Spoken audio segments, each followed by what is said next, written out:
Recently we participated in Ludum Dare 48 and made a game in 72 hours. So let's go through our submission, That Sinking Feeling. Hi, I'm Brock and welcome back to More Pixels. We participated in the 72-hour jam as all of More Pixels was working together on this game. So let's jump into what we created.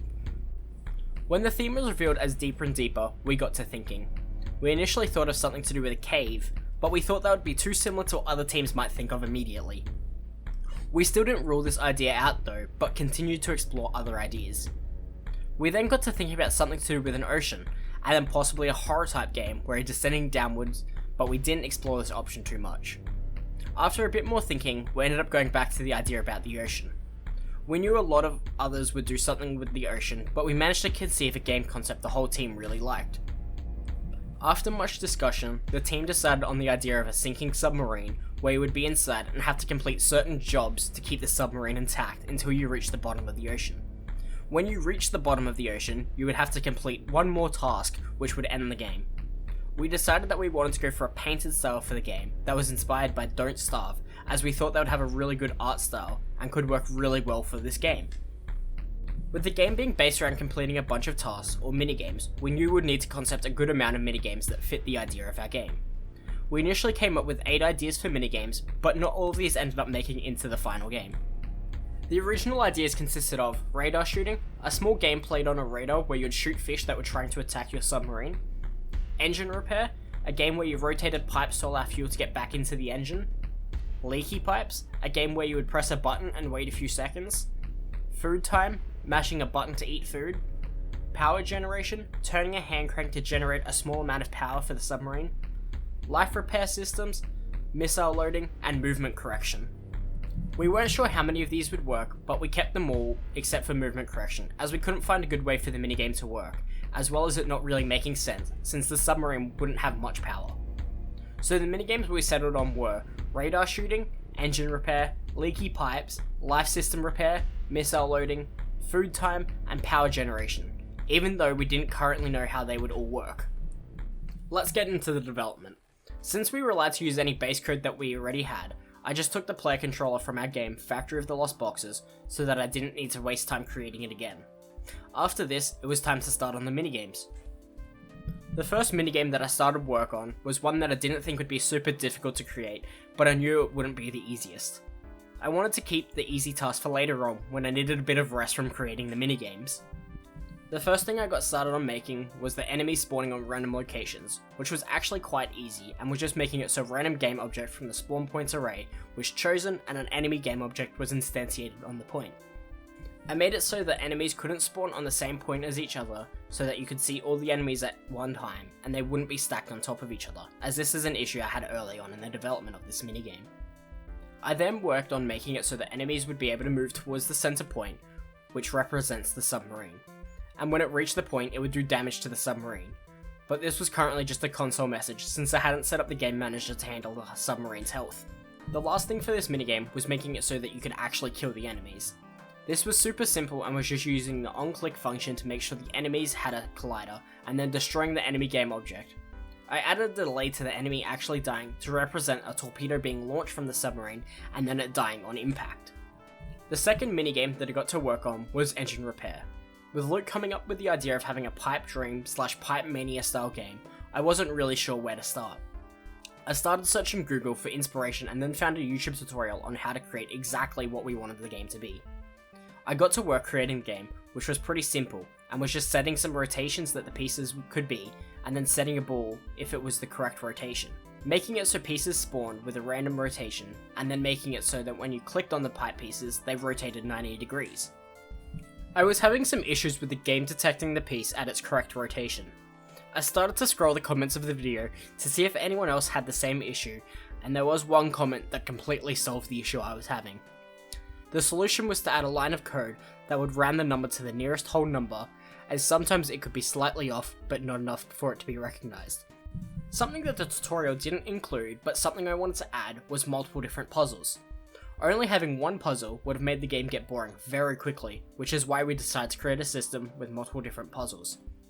I managed to get the system working pretty easily, and it was just as simple as generating a random number and turning that game object on in the array that handled each puzzle. Next, I moved on to creating the minigames that I knew would be easier to create. I had gotten to the point where I just wanted to relax a bit, but still make progress on the game. Leaky Pipes was one of the games for that. Creating the task was as simple as making a range that the player had to be within, and then having them hold E to complete the task.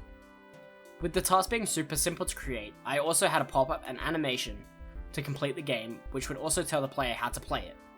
The animation was just an in-range animation which popped up with the key to press and an animation for when the player held the correct key. The animation was just a bar that filled, and when it reached the end, I set up an animation event that called the function to complete the minigame. Food time was the other minigame that I knew would be super simple to create. The base code was pretty much the exact same, with the player having to be in range, but instead of holding E, they had to press it multiple times to eat. There was also a text element that would also pop up and tell the player how to play the game, and also how many more times they had to press E, although in the final version of the game, it did break with some issues that we had at the end of the project. Moving on to the next minigame that we created was the game we called Life Systems. We weren't really sure on how this game was going to work, which is why creation took a while. After brainstorming for a little bit, I thought about the lights task from Among Us and thought that it could be interesting. We ended up settling on that idea as we didn't know what else to do and didn't want to spend too much time just conceiving one minigame, as we already knew that we had a big project at hand. So I got to work creating the light switch system, where if you clicked it, it would turn on or off. Then, I made it so that it would detect once all the switches were on, and it would complete the minigame. Luke had the suggestion of making it so if you turned a switch off, the minigame would end, and the submarine would take some damage, just to make the game a little more dangerous. This was also a good idea, since we needed ways to make the game harder for the player. Next, I started creating the torpedo loading minigame. Initially, the minigame was meant to be that you'd grab the torpedo and drag it into a section to load it, and that would act as the ammo for the radar shooting minigame. When I first tried to create this, I had no luck. When I clicked the torpedo, it just didn't follow the mouse correctly, so we scrapped that idea. We then had the idea that you would go somewhere in the submarine and collect the torpedo, and then load it in a different location. But that wasn't going to work with the submarine design that Andrea was working on. Finally, I decided that the game would be that when the minigame starts, there would be a bunch of things and you would have to click on the torpedo, and it would load it, and if you clicked the wrong thing, the game would end. The game actually turned out pretty well, even though it was just pretty basic. Andrea made some different art for this minigame, as I was just using random art from the things on the submarine, like the fridge and some other random things. The things that Andrea created were things that were more like the shape of a torpedo, like a sandwich, plunger, and a fish. I was finally now at the last minigame to create. This minigame was initially meant to be power generation, but we couldn't really think of something that would be fun for it. The original idea was that you would turn a wheel on the screen that you had to click and spin. Since I had issues with the torpedo loading minigame, we decided to scrap it and find something else we could make. We ended up renaming the minigame to Power Diversion and reconcepted the game. The new idea that we settled on was a game where some things would have power and something would need power. The player would have to take the power from somewhere to reallocate it to somewhere that needed it more. The creation of the game was pretty simple since we had already made a similar game in the life support system game. The main development of this game was making it so that random things spawned with and without power. I made it so that the engine was always the one to require power, as that's what made the most sense to me and the team. At this point, Andrea had completed all of the submarine art, and it looked incredible. I was getting sick of looking at all the default white sprites and some with a little bit of colour. I really think the art looks incredible, and it added so much to the game. Getting the art added into the game was pretty simple and was just replacing the sprites in the sprite renderers for each game object. It was finally time to start making the game work. With having the minigames completed, I started work on creating a system that would choose the minigames at random for the player to complete. We really wanted to make it so everyone's experience wouldn't be the exact same and make it random what minigames the player would get to complete. We decided to split the minigames into two categories, minor and major. This was so that we could make it so you got the major tasks less often at the start of the game, since they were the tasks that we expected to take longer to complete. The next thing that was vital to the game was making it so the player could actually start the minigames from an in-world point.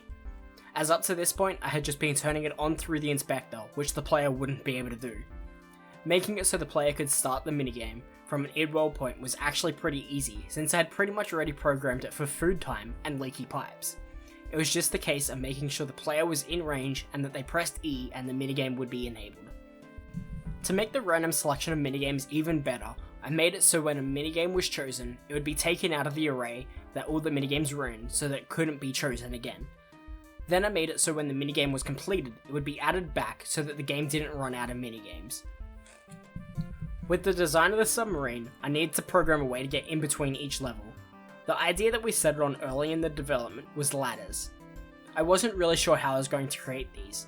The first way I attempted was using the move towards function. I made a point at the top of the ladder, and when the player would press either W or E when in the ladder's collider, the script would move the player towards the point, but this didn't work. With this, I also realized that even if it had worked, the player wouldn't be able to have a way down, as it was only programmed for one way. I then moved on to a Blackthorn Pro tutorial where he created ladders. The basic functionality of these ladders worked, but not exactly how we wanted.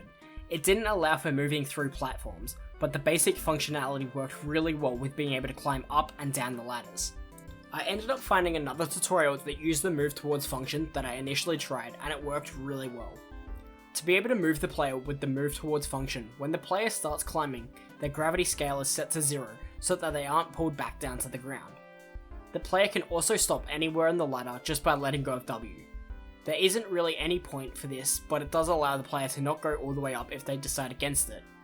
Since the player controller gravity is set to 0 when climbing, I made it so when they exit the ladder's collider, their gravity scale would set back to 1, even if they went out the sides or out the top.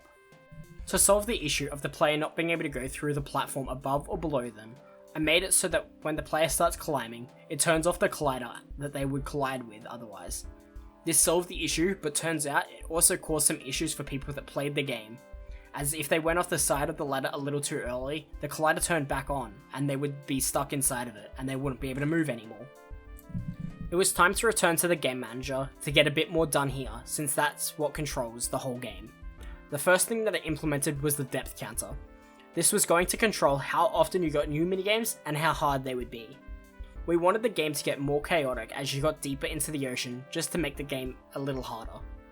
At this point, the depth counter was just in the inspector as I hadn't started creating UI for the game. Another reason for the depth counter was so that it could enable the last task once you reached the bottom of the ocean. This was the distress signal, which the player would only be able to press once they reached the bottom of the ocean. The task was just as simple as moving to a point on the ship and clicking the button to complete the game and be rescued. After completing the submarine art, Andrea started on the art for the player, including animations. Having art for the player along with the submarine art, the game really started to feel like a real game. The animations included an idle, walking, and climbing animation. Getting these implemented wasn't hard, but it made the game look incredibly good. After a bit of time had passed, Andrea and Max had started working on the art for the minigames, with Andrea doing the line art and Max colouring to save time. They both put in a lot of work at getting this all done, and as I got the art, I started implementing it. I had a small break for dinner, and when I got back, I had all of the art, including art for the minigames. So I started implementing it. Again, like adding art for the rest of the game, it really made it feel real. And now we had all the art, and it looked incredible. Every time that I added art, it gave me more motivation for the project, as at times would be getting really low as I started stressing about getting everything done on time, and not wanting to disappoint the team with not getting it done and submitted to the game jam. With the game becoming close to being done, and the time on the project running out, I got started on the UI. I finally got the depth counter showing on screen after it had been something in the inspector for so long. I did have some issues with creating it, as I hadn't worked with sliders before. Also, the depth counter I had created was counting down to -300, as I did that as it was like a depth measurement of how deep the submarine was. I added another value that counted up at the same rate as the other and made it go into the positives, and then made it so the slider handle was at the same point as that value. I then added the art of the depth counter, which was a little submarine and a gradient that got darker for depth. I also added the health text that displayed the current health so that the player knew how close to death they were. Next, I implemented menus such as main menu, pause menu, win menu, lose menu, and credits menu. As there wasn't much time left on the project and I wanted to be able to get some sleep before the final day of the project, which was only a few hours, I quickly threw together some really bad UI, and when I say bad, I mean there was no design to it at all. When Andrea saw this, she made me change it as she really didn't like it, and I mean, rightfully so, it was horrible. After making the changes, the menus were completed and worked like they needed to, as well as looked really good. After having UI implemented, I started work on task indication. This was initially going to be text on screen. When I first started making this, it would only show the most recent task that was chosen and none of the others. Then, I also had the realization that players wouldn't know where the tasks are. That's when we decided to change it to an arrow pointing towards the task location. I didn't know how much I would struggle with this, but it's a task I had to do. When starting on the arrows, I started using a tutorial and it was working really well and would point towards the location that I had told it. But with it being a child of the player, when the player flipped, it looked really weird with the arrow also flipping and then pointing back into the player. With it being late at night and the night before the final day, I was tired and stressed and was easily getting annoyed at everything. That was a really good idea and I got to work on it. I made it so that it wasn't a child of the player, but when the arrow moved, the arrow did not move with it. So I made a point on the player and the arrow would be bound through code, but not a child of the player, and it worked perfectly. The next thing I needed to do was make it so that when the player was given a new task, a new arrow would appear pointing towards it. This was pretty easy to get working and was just a case of instantiating the arrow prefab and setting the point it should be pointing towards. With having arrows spawn was also the case of making it so they were deleted after the task. With being tired, I wasn't sure how to make it delete after completing the task, but instead I made it so when the player was in a certain range, it would be deleted. This isn't the ideal way that I would have done it if I had more energy, but it worked for the game jam. I decided to do one last thing before I went to bed, and that was to get the audio implemented. I just took the audio manager from Factory of the Lost Boxes so that I didn't need to reprogram it, and then I added all of the audio that Luke found. I also added the background music that Luke created. After this was done, I went to bed before getting up for the final few hours of the jam. The final day for this project was horrible. Everything that you could imagine going wrong went wrong. Minigames stopped working and the UI for them broke. I spent many hours trying to get the minigames working again.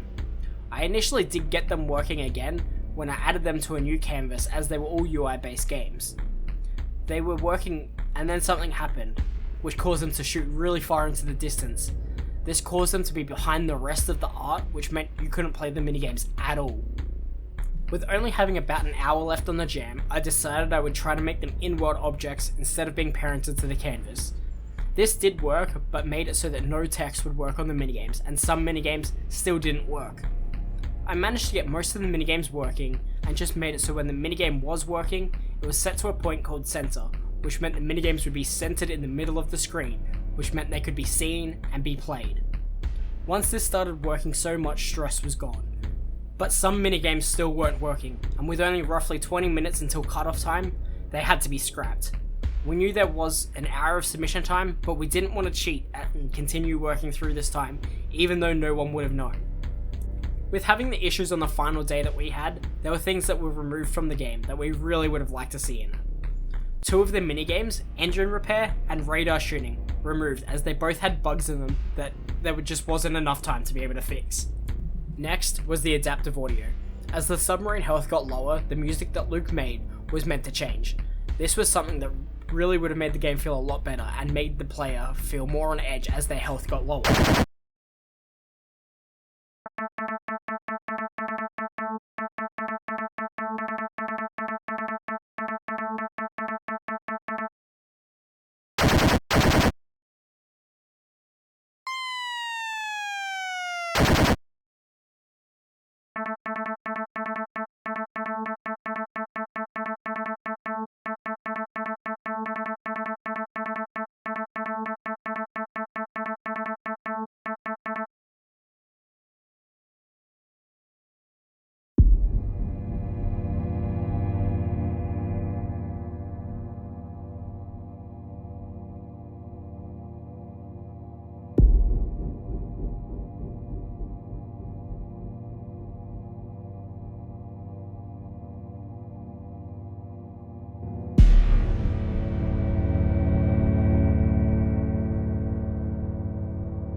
And the final thing that was removed was game polish. This was a really big thing to have removed. Within the game polish, we had planned to add post-processing that would have made the game look a lot better, but we'd also planned things like screen shake when taking damage, complete or failed task text, and fish swimming in the background. The fish is actually something we were all really looking forward to, and not having him in really bummed us all out. That brings us to the end of Ludum Dare 48 and our submission, That Sinking Feeling. At least this time we finally got to submit to a jam, as the past 2 times Luke and I did game jams, we didn't manage to get them completed on time. Overall, we're really happy with this project, but it does suck that it doesn't completely work. If you would like to check it out regardless of it not working completely, there will be a link in the description to the itch.io page. We want to thank everyone for watching, we really appreciate it, and we hope to see you again in future videos. I want to thank you for sticking around for this longer video. If you would like to check us out on social media, there will be links in the description. Thank you again for watching, and goodbye.